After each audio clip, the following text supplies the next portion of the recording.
신명기 20장 1절부터 4절까지 보겠습니다. 신명기 20장 1절부터 4절입니다. 네가 나가 대적과 싸우려 할 때 말과 병거와 민중이 너보다 많음을 볼지라도 그들을 두려워 말라. 애굽 땅에서 너를 인도하여 내신 네 하나님 여호와께서 너와 함께 하시느니라. 너희가 싸울 곳에 가까이 가거든 제사장은 백성에게 나아가서 고하여 그들에게 이르기를 이스라엘아 들으라. 너희가 오늘날 너희의 대적과 싸우려고 나왔으니 마음에 겁내지 말며 두려워 말며 떨지 말며 그들로 인하여 놀라지 말라. 너희 하나님 여호와는 너희와 함께 행하시며 너희를 위하여 너희 대적을 치고 너희를 구원하시는 자니라 할 것이며. 4절까지 보았습니다. 이스라엘 백성이 다른 나라와 전쟁을 하게 되거든 나가 싸울 때 전혀 겁낼 것이 없다 하는 것입니다. 이스라엘 백성이 외적과 싸울 때 겁낼 필요가 없는 첫 번째 이유는 하나님께서 그들과 함께 하시기 때문인데, 하나님이 그들과 함께 하기 때문에 겁낼 필요가 없다는 것이 어떻게 설득력이 있느냐 하는 문제에 대하여 이 하나님, 너희의 전쟁을 지키시고 그 싸움에서 승리를 주실 하나님이 너희 편이라는 것이 왜 그 설득력이 있는 근거가 되느냐? 너희 편을 드는 하나님은 너희를 애굽에서, 종되었던 애굽에서 구해낸 하나님이기 때문이다 이거예요. 이게 무슨 뜻인가 보자고요. 로마서 8장으로 오시면, 신약으로 넘어오셔서 이런 얘기하고 똑같은 거죠. 로마서 8장 31절.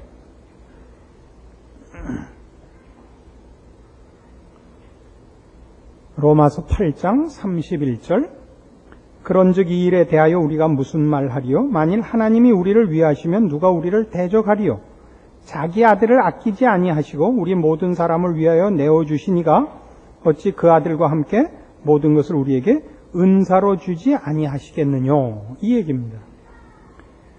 하나님이 이스라엘 백성을 어떤 환경이나 조건에서든 실패하실 것이라면 시작 자체를 안 하셨어야죠.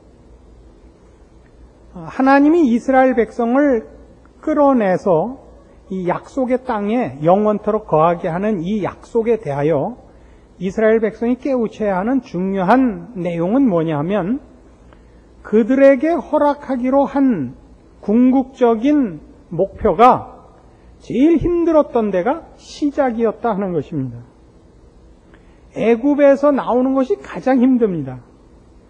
애굽에서는 이미 애굽이라는 거대한 국가와 제도 속에서 가장 무력한 존재로 종되어 있는 상태에 있었습니다. 나와서 싸우는 때보다 그때가 훨씬 더 어려웠을 때라고요. 애굽은 가장 큰 국가고 가장 강한 군대를 가지고 있고 가장 좋은 조직 속에 있는 그런 속에서 하나님이 이스라엘 백성을 꺼낸 것입니다. 그렇죠? 이스라엘 백성이 애굽하고 싸우기 위해서 어디 무슨 준비를 하거나 모이거나 훈련을 하거나 어떻게 할 수 없는 가장 나쁜 곳에서 하나님이 이스라엘 백성을 끄집어내셨습니다.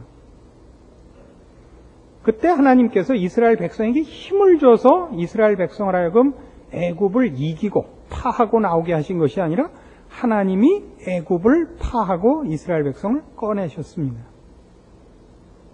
그렇게 하신 분이 그 이후에 애굽을 깨뜨리고 자기 백성을 구한 이가 그것만 못한 일에서 실패할 수 있겠는가 하는 것이 하나님이 우리 편이라라는 것이 갖는 의미입니다.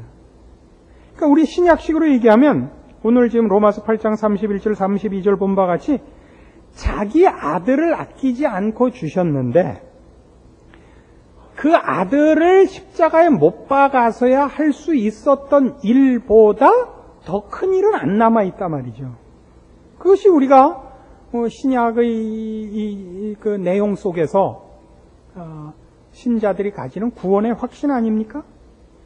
우리가 아직 죄인이었을 때 그리스도께서 우리를 위해 십자가에 죽으셔야 되는 것보다 더 큰 일은 없습니다. 그 가장 큰 일, 우리가 하나님 앞에 구원을 요청하거나 우리의 죄를 가서 용서해달라고 빌거나 우리가 누구인지를 아는 무슨 죄책감이 있거나 무슨 돌이키려는 노력이 있거나 하는 어떤 움직임도 감각도 생각도 없을 때 하나님께서 우리를 위하여 그 아들을 십자가에 못 박으신 겁니다.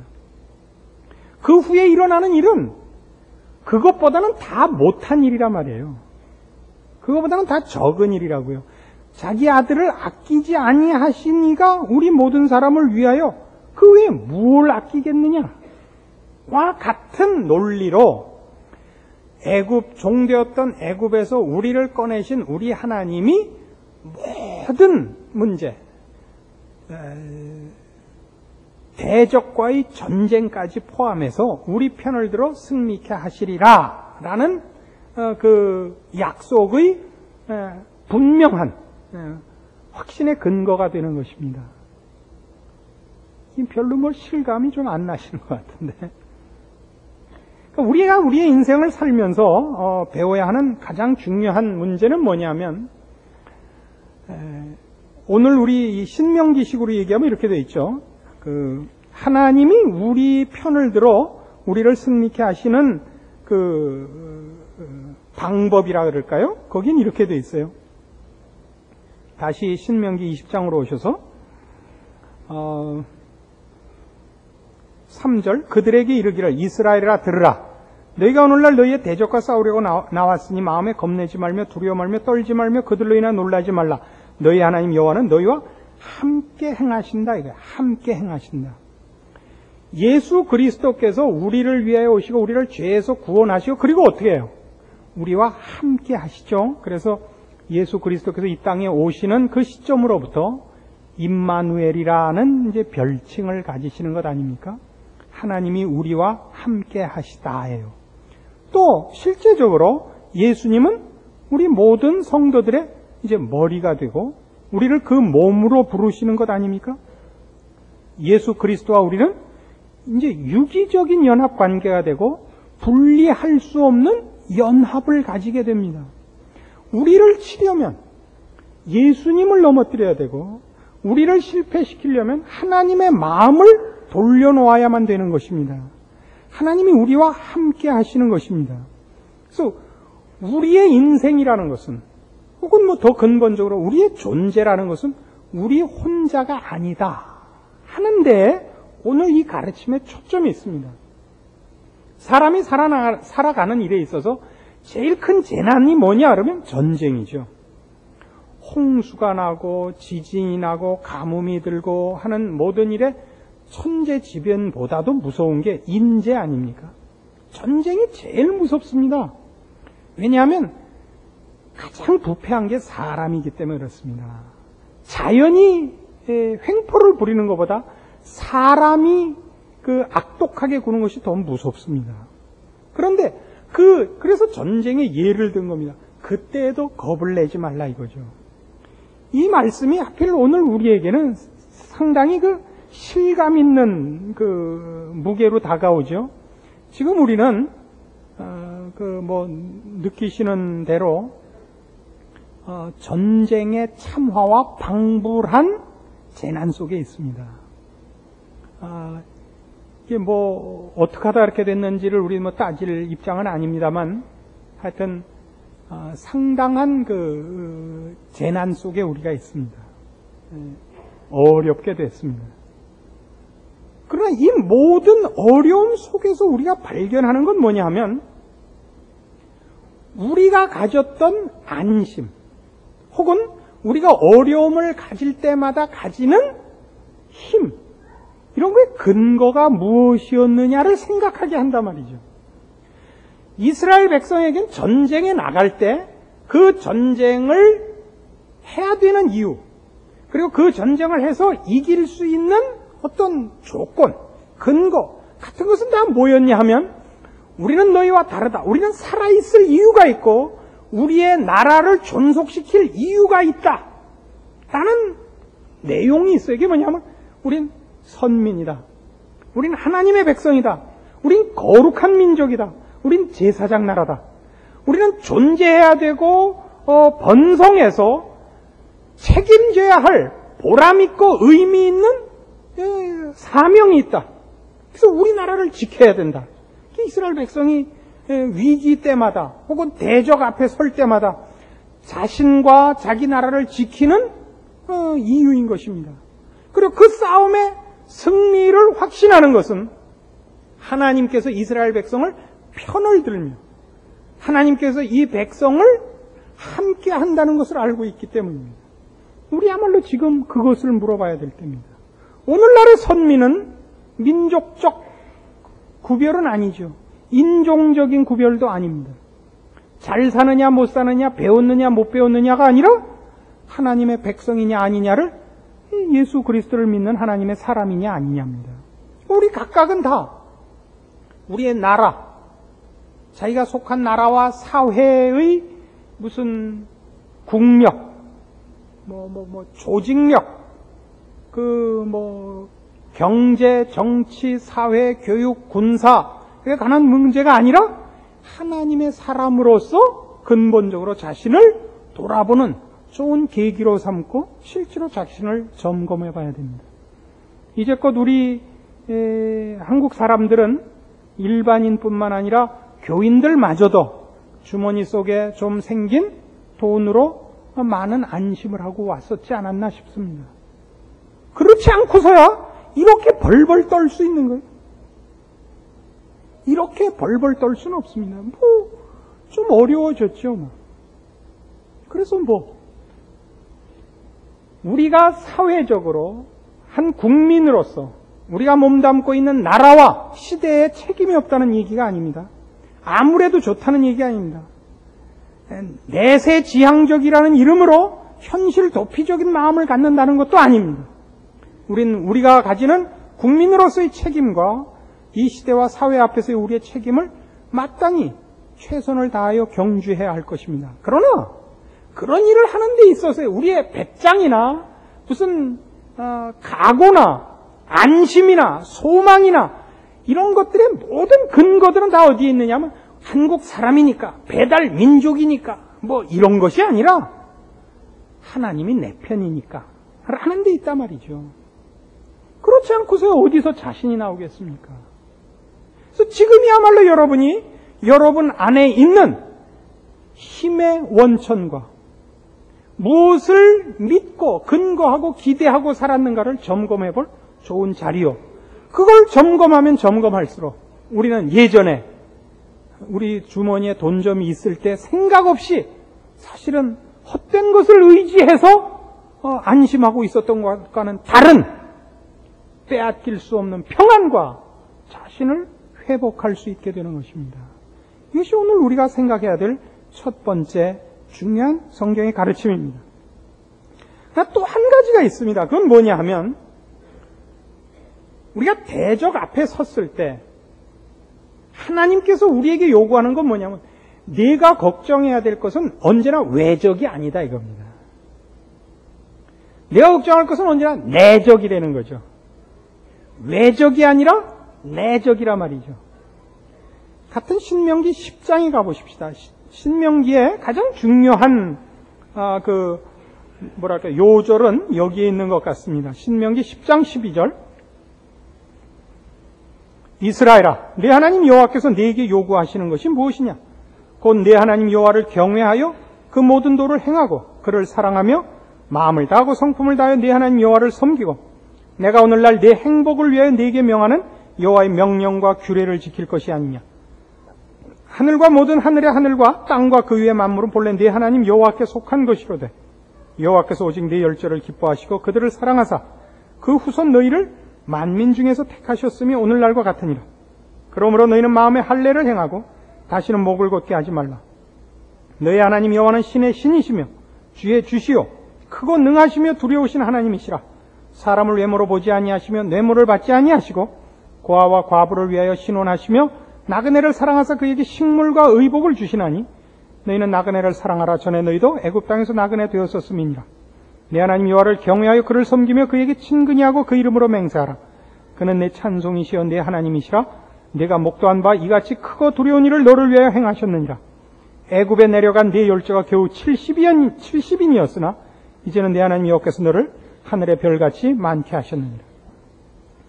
복은 하나님이 준비하고 계시는 겁니다. 복은 내가 선택하거나 만들지 않습니다. 복은 하나님이 기뻐하시는 자에게 주시는 겁니다.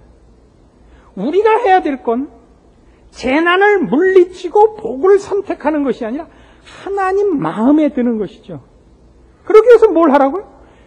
무엇을 피하고 무엇을 해야 되느냐라는 그 목적물, 획득해야 되는 내용들에다가 정신을 쓰지 말고 온천하 만물의 주인이신 하나님 마음에 드는 일을 하라니까요. 그래서 뭘 하라고요?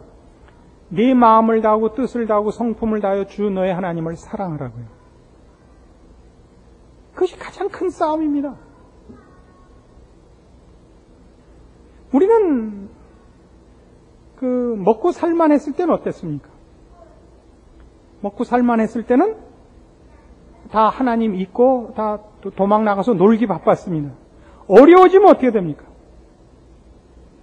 다 하나님께 돌아와서 살려주십시오 합니다. 그래서 하나님 앞에 돌아와서 살려주십시오 하면서 계속 무슨 꿈을 꾸냐 하면 그때 좀 잘 살았을 때 참 좋았는데 그런 생각을 해요. 이 같은 망발은 없습니다. 하나님을 최고의 기쁨과 소원으로 가지는 재미를 모르는 것 같은 벌은 없습니다.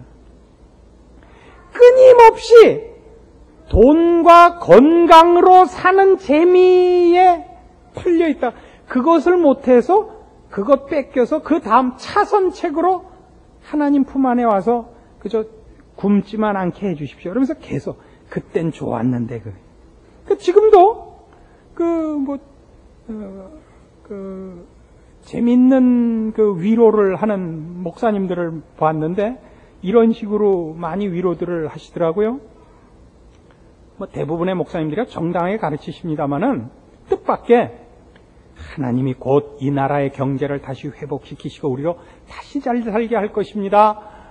왜 하나님이 그 택하신 백성을 이렇게 오랫동안 어렵게 하시겠습니까? 공을 던져보십시오.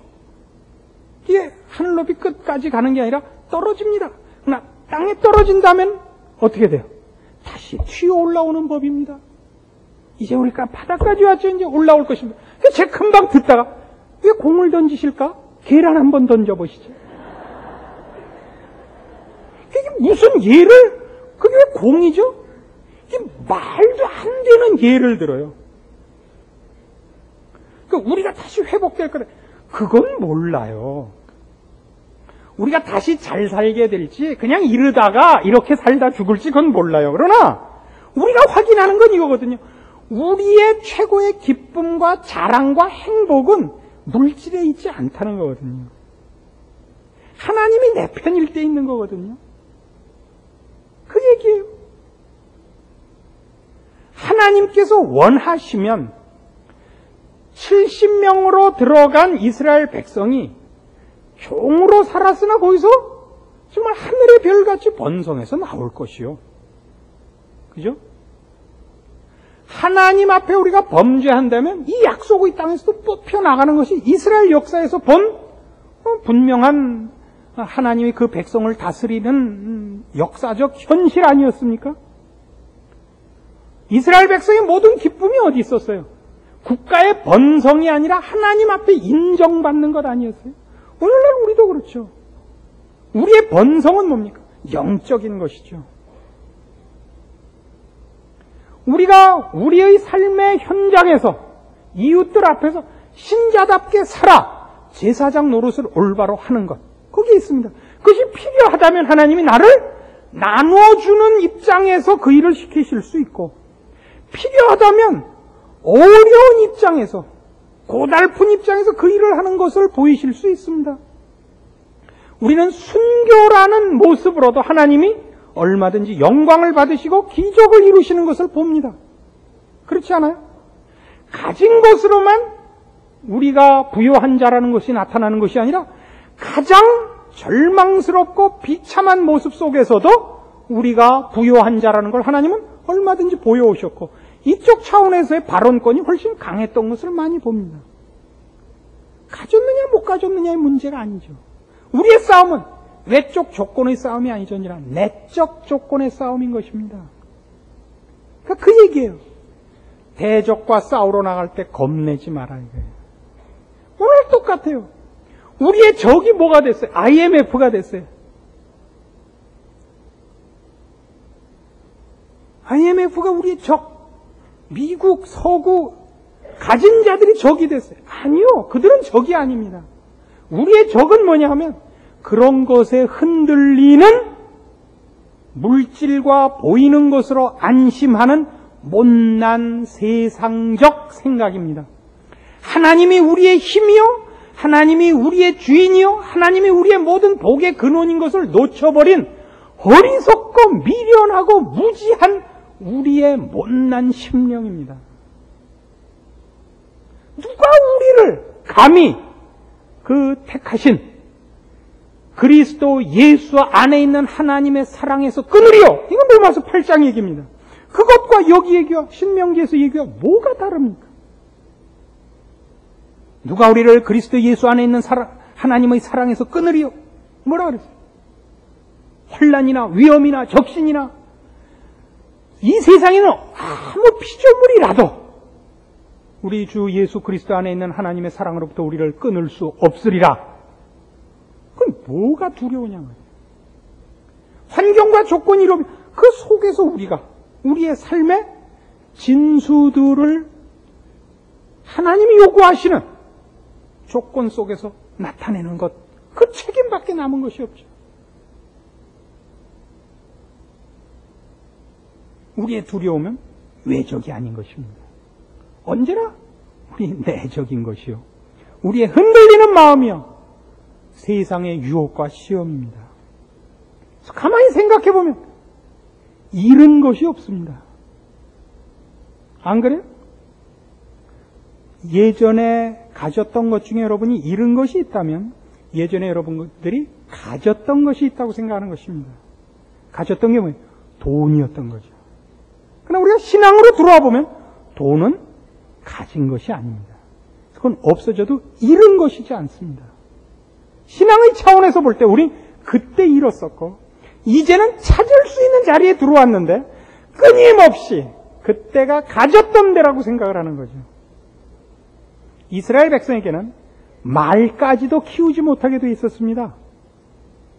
전쟁용으로 준비하지 않게 돼 있었다고요. 오늘날에도 그러자는 얘기는 아닙니다. 그러나 원리는 동일합니다.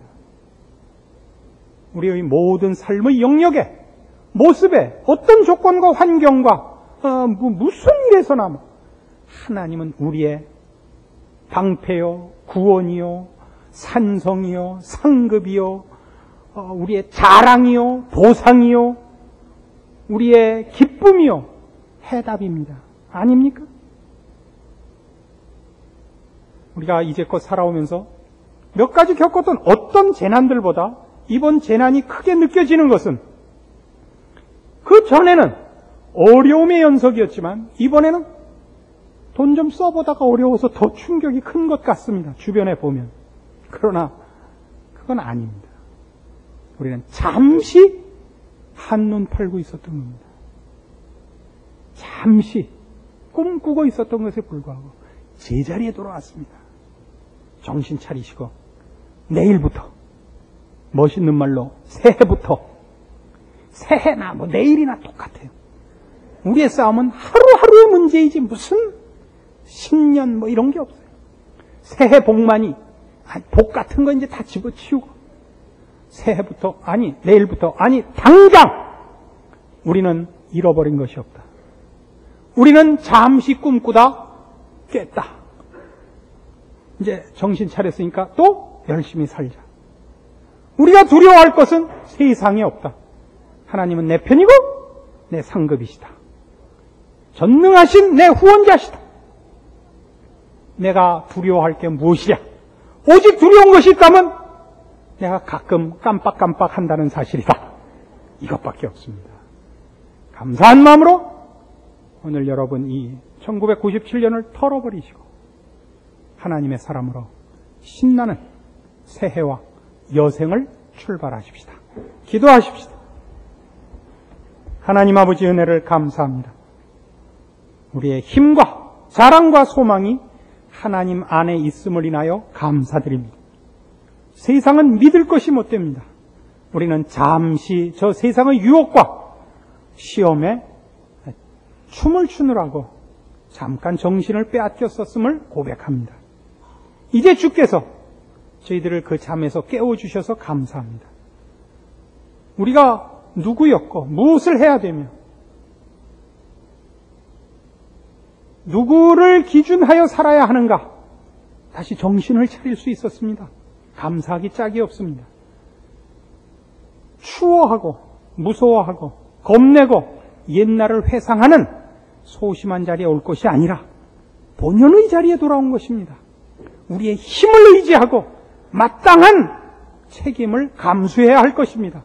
이 자랑, 이 신나는 성도의 삶, 본연의 자리로 돌아와 허락하신 신년부터 또 열심히 하나님의 사람으로 살고 승리하고 쓸모있고 주의 자녀라는 이름으로 말미암는 복된 인생으로 이 세상과 이 나라와 이 세대 앞에 책임 있는 일꾼으로 서고 승리하고 할 말이 있게 하여 주시옵소서. 예수님의 이름으로 기도합니다. 아멘.